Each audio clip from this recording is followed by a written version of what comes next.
I think canceled games are always juicy, right? Like that what if is always juicy. In terms of like reading the book, like through the book, right? I feel like a lot of them are like justifiably canceled or like not even like close enough to something where it's like, oh, it really like that was nothing. You know, it kind of seems like oh, I would have canceled that too vibes. Dare I watch it? Let's give it a go. Hello. Hello. Today we're going to talk about Xbox, which is about to hit the reset button. We're losing a lot of money as a result, even though you are like I said, different orgs have different within the organization. Different art director Matt Hansen and the team have worked to create a unique, colorful, and dynamic visual style. From the outset, when it comes to race, no one gets offended like white people.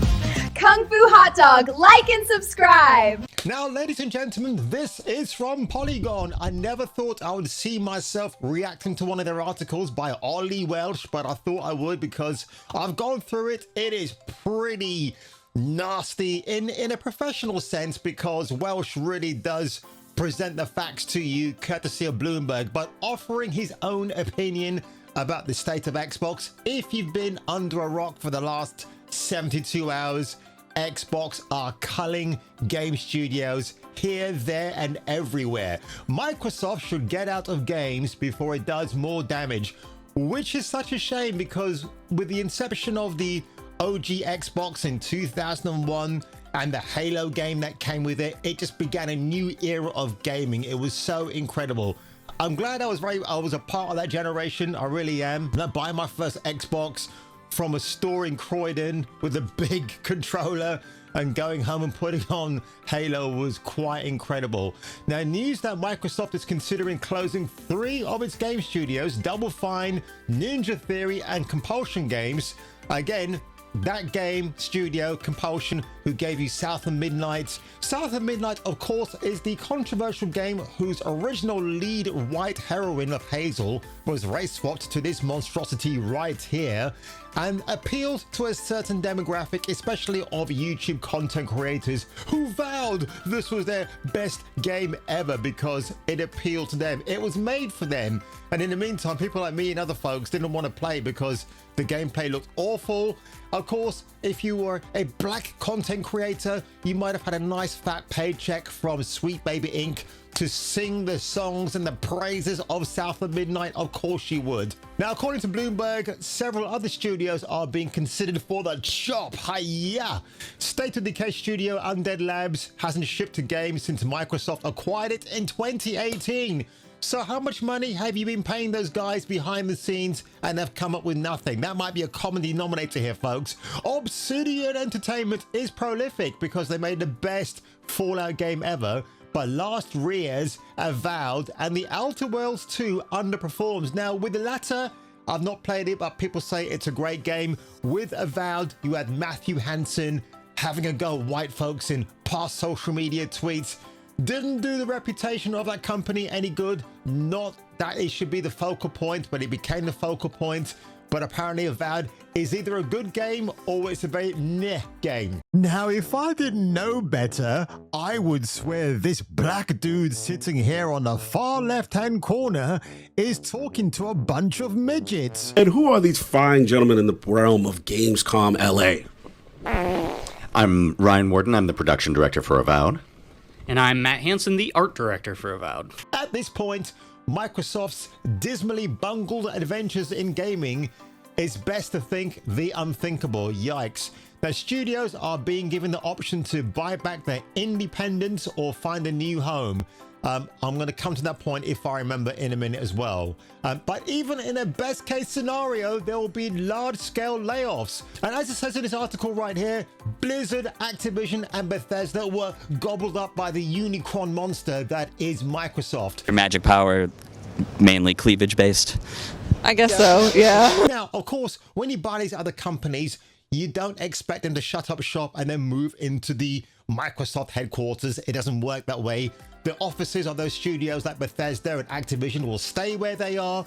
They just have to answer to then it was Uncle Phil and Auntie Sarah Bond, who doesn't play games like Asher Sharma. But again, when it comes to the expense of video games and what we demand as players from games, I think is a little bit unrealistic.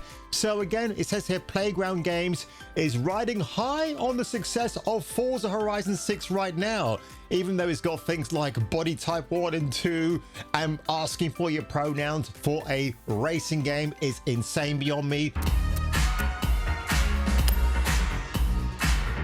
Your automated natural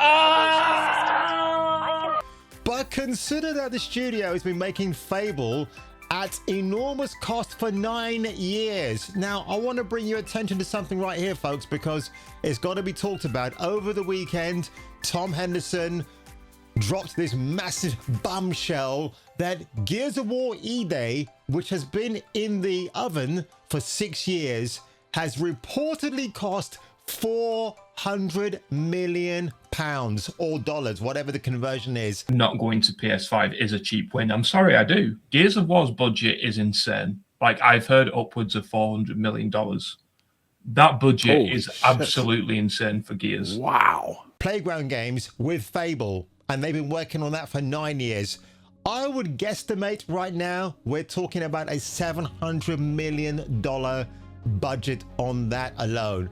And yet the actual beta gameplay we've had hasn't been inspiring. Craig Duncan, the guy that was overseeing Playground Games and other studios from Microsoft/Xbox, he recently resigned, didn't he? Yeah, I love what I do. Like, that's why I do what I do. I've seen Xbox evolve and change over, I guess, 14 years I've been with Xbox now. If Fable underperforms, and I think it might, unless the strength of the word of mouth from IGN, Polygon, ironically, reacting to their article here, and other outlets are going out there to make sure it gets positively review bummed or Metacritic, then it might just stay a little bit afloat. But anybody who works at Playground Games, and Fable is an absolute failure because they could have just gone with the common sense equation, give us hot characters, you got $1 billion selling franchise right there. But they never ever learn. Microsoft didn't know how to make it work when it bought Compulsion, Double Fine, Ninja Theory, In Exile, Undead Labs, Playground, and Obsidian, again, who made the best Fallout game ever, which is New Vegas, in 2018 to 2019. It didn't when it bought Bethesda in 2021 or Activision Blizzard in 2023.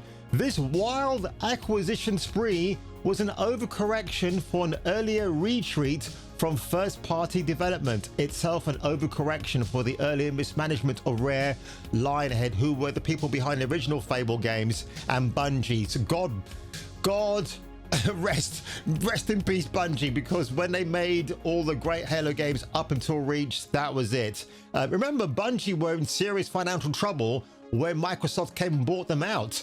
It was led by former Xbox CEO Phil Spencer, a true enthusiast who knows a good game when he sees one. And again, if you heard about the cancelled Bethesda game codenamed Blackbird, you know that Phil loved it. Everybody else who saw it loved it, but apparently it just got canned like that, wasting thousands of man hours, time, money, what have you. For what? Who knows? Now, he never understood, that's Phil, how to make the art and business match up, which is a bit of a shock to me because Phil Spencer was at Microsoft in its very early days. You thought that man would have actually gathered all that knowledge or sat down with somebody just to say, look, how do I start getting into marketing these games, and give me a reason to understand. But he just never did that, which is such a shame. And if that was in Phil's shoes, that's exactly what I'd want to do. Which does actually put Asher Sharma in a very difficult position at the moment, because now she's taken over the mess he's created. How is she going to clean it up, bro? I mean, she's got to make tough decisions. And, you know, I'm on the fence with Asher Sharma because if you saw the recent Summer Game Fest where she was on stage with Matthew Wooty Booty. It has been a wild ride, and I know we're just getting started here. Yeah, I mean, first, let's acknowledge all of the great games. Congratulations to Matt, all the studios, our partners. These are games that are going to change people's lives. They're going to form memories, stories, characters for the next decades, and I can't wait to play them all. How about those exclusives?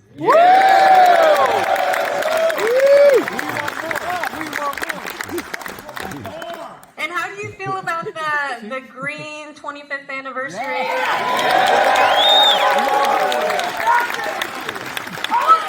Well, this is my first showcase. I know that so many of you have been here with us for the last 25 years. So if you look down and you have fan on your badge, you will be getting one for free later this year.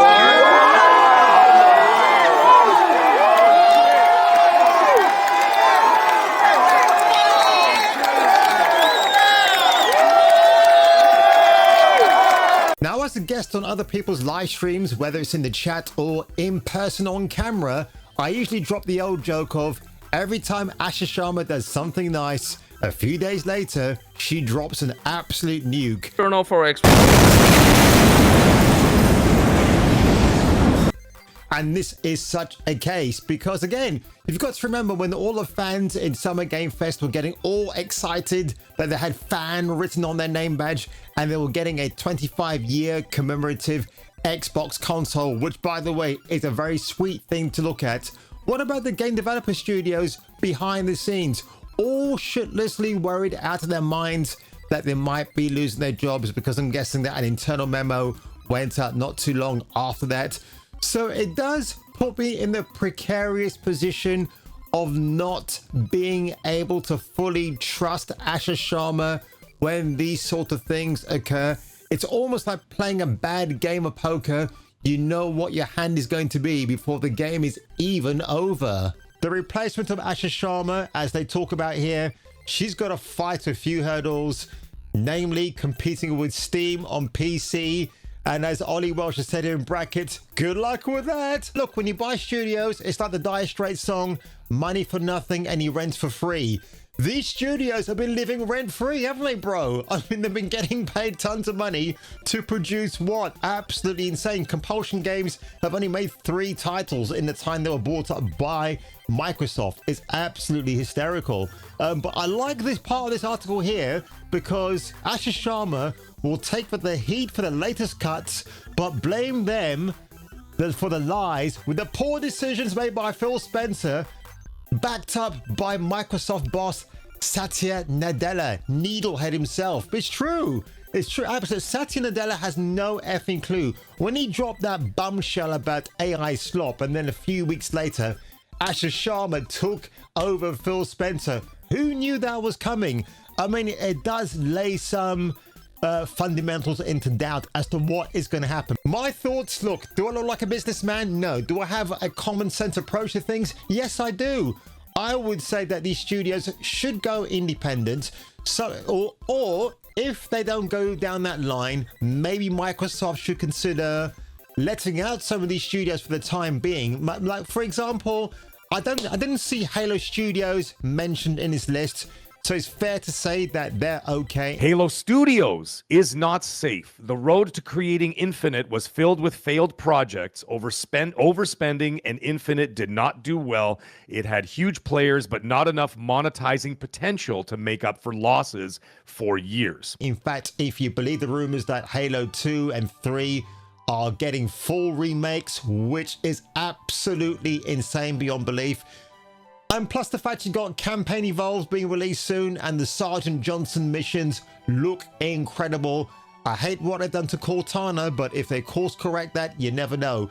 But going back to my point here, folks, you could probably, I don't know, there could be an agreement to let a Japanese or another studio, maybe in China, take over and make some offspring games of these beloved franchises, because you never know. Also, if you caught Colt Eastwood's live stream on Monday, where Mag was reading an email that we couldn't see on screen for obvious reasons from a Microsoft employee that supposedly Team X, whoever they are, has been asked to make, I think they might be making a Gears of War 2 remake perhaps. Gears of War E-Day is exclusive for now. Gears 2 Remake is still planned for multi-platform. Which is fine if that happens, but Gears of War E-Day is $400 million plus.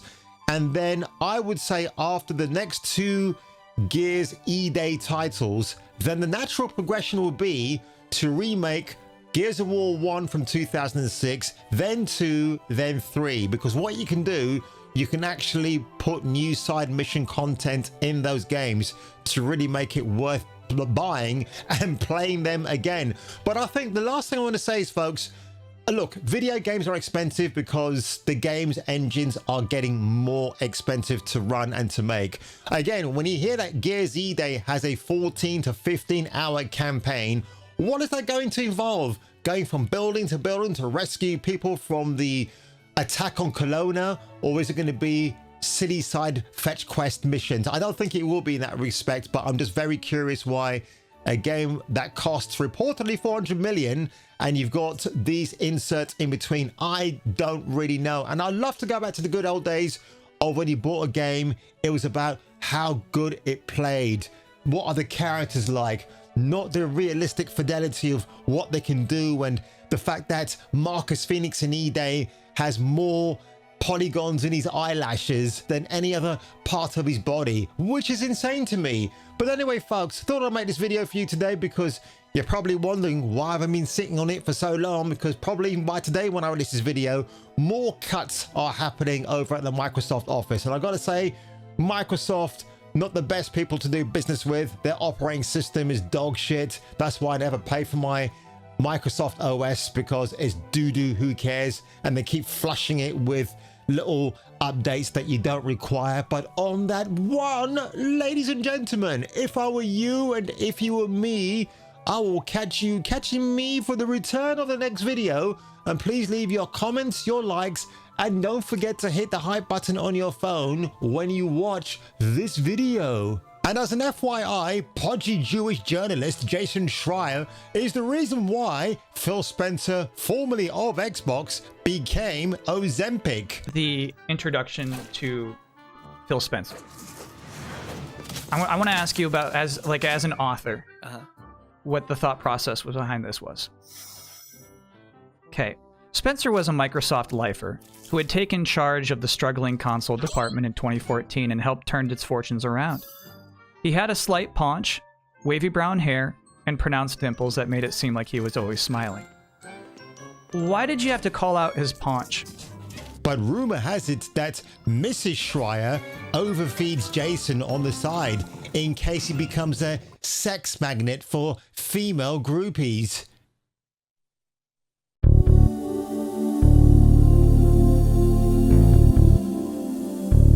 We're in it to win. Nobody should take away that we're not competitive with Sony and Nintendo. Completely are, and I don't want everybody to buy an Xbox One. But I think we get there through showing what we're doing and what we're focused on, and not really focus on the other guys specifically. I applauded them. I thought they had nice shows, and it's nice to see the response that the fans have had to our show.